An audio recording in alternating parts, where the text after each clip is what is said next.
Hello mga kamami, update sa aking cuttings na bougainvillea na tinanim ko noong July 21, 2026. Ayan no, meron na po siyang dahon at meron na ding ugat. So ngayon mga kamami ay pasisingawin po muna natin siya at huwag biglain.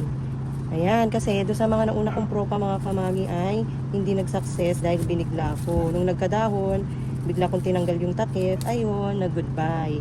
So ngayon, learn sa ating mga mistakes at matuto tayo at gawin kung ano ang tama base sa napapanood natin. Ayan, pasisingawin muna natin siya. Ganun.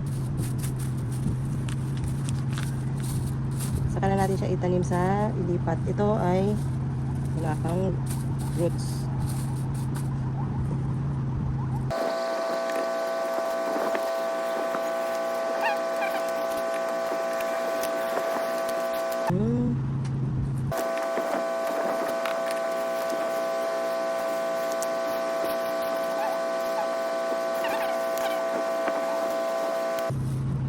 Yung iba wala pang dahon at wala pang roots. Pero hayaan lang po natin siya.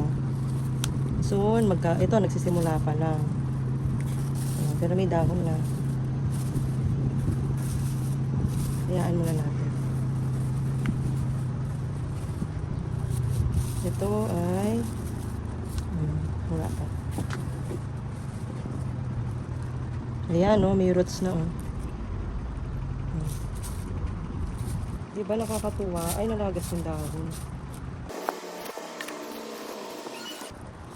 Ayan, no, may roots na. Diba? Success.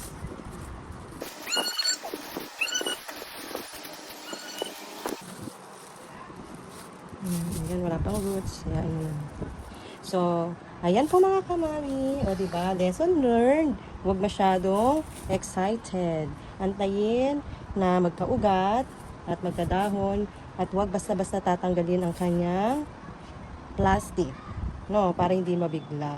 So, ayan talaga, lesson learned. At ang saya dahil nabuhay na ang aking mga cuttings.